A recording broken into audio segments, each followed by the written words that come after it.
নমস্কার। ব্রহ্মময়ী মা তারা তান্ত্রিক যোগাশ্রমের পক্ষ থেকে আমি শুভব্রত শাস্ত্রী। আমার ছোট্ট ইউটিউব চ্যানেল তান্ত্রিক সিদ্ধি রহস্য, এই চ্যানেলের প্রত্যেকটি দর্শককে আমার তরফ থেকে স্বাগত জানাচ্ছি। আজকের আলোচ্য বিষয় বা এই এপিসোডের আলোচ্য বিষয় দুঃসময় খণ্ডন। খুব খারাপ সময় যাচ্ছে, খুব দুঃসময়ের মধ্যে দিয়ে যাচ্ছেন, শরীর স্বাস্থ্য ভালো যাচ্ছে না, রোগ ব্যাধি লেগেই আছে, সংসারে অশান্তি, অর্থনৈতিক কষ্ট, দারিদ্রতা, রোগ ব্যাধি, মন মেজাজ খিটখিট খিটখিট করছে, কাজকর্মে মন বসছে না, শরীর ঝিমোচ্ছে, কোনো শুভ কাজে মন লাগছে না, কোনো ভালো কাজ সফল হচ্ছে না, চারিদিকে খালি বাধা বাধা বাধার অশান্তি লেগেই আছে। এই হচ্ছে দুঃসময়ের লক্ষণ।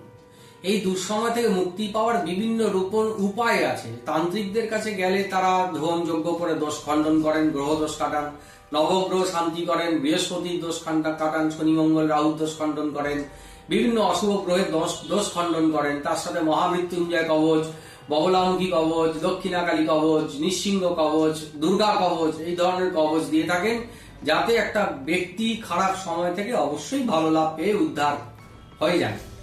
কিন্তু সবার পক্ষে তো সম্ভব নয়। আমার এই যে আলোচনাগুলো তাদের উদ্দেশ্যেই বলছি, যারা কোনো ভালো তান্ত্রিকের কাছে অর্থের অভাবে যেতে পারছেন না, কাজ করাতে পারছেন না, প্রতিকার নিতে পারছেন না, কিন্তু খুব খারাপ সময়ের মধ্যে দিয়ে যাচ্ছেন, কিছু প্রতিকার চাইছেন, উপায় চাইছেন, কিন্তু কিভাবে কি করলে ভালো ফল হবে সেটা আপনি বুঝে উঠতে পারছেন না। যাই হোক, এই এপিসোডটায় দুঃসময় খণ্ডনের একটা উপায় আমি বলছি। যাদের এই ধরনের খারাপ সময়ের মধ্যে দিয়ে দিন যাপন হচ্ছে, কোনো শুভ কাজ সফল হচ্ছে না, তারা কোনো বৃদ্ধ মহিলাকে, বৃদ্ধা বিধবা মহিলা, সহায় সম্বলহীন কোনো বৃদ্ধা মহিলা, বয়স্কা বৃদ্ধা মহিলাকে প্রণাম করে তার চরণে মাথা ঠুকে তার আশীর্বাদ গ্রহণ করুন। তাকে সাধ্যমতো দক্ষিণা দিন। দরকার পড়লে তাকে কোনো ভালো খাবারের দোকানে বা কোনো হোটেলে রেস্টুরেন্টে নিয়ে গিয়ে বসিয়ে পেট ভরে খাওয়ান। খাইয়ে তার চরণে মাথা ঠুকে তার কাছ থেকে আশীর্বাদ নিন। সেই বৃদ্ধা মহিলা, সেই বিধবা বৃদ্ধা মহিলার আশীর্বাদ গ্রহণ করুন।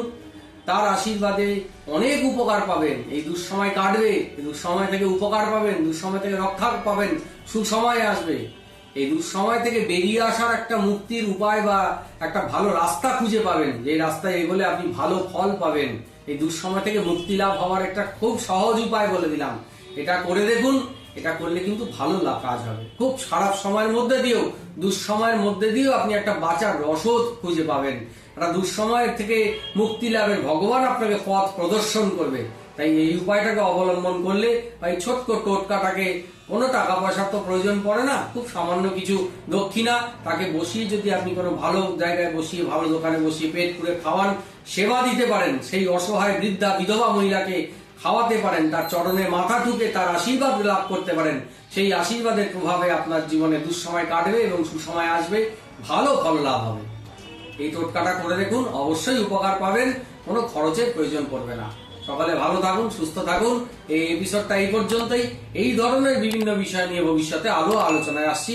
চ্যানেলটাকে আপনারা অবশ্যই ফলো করবেন। জয় মা তারা, জয় জয় তারা।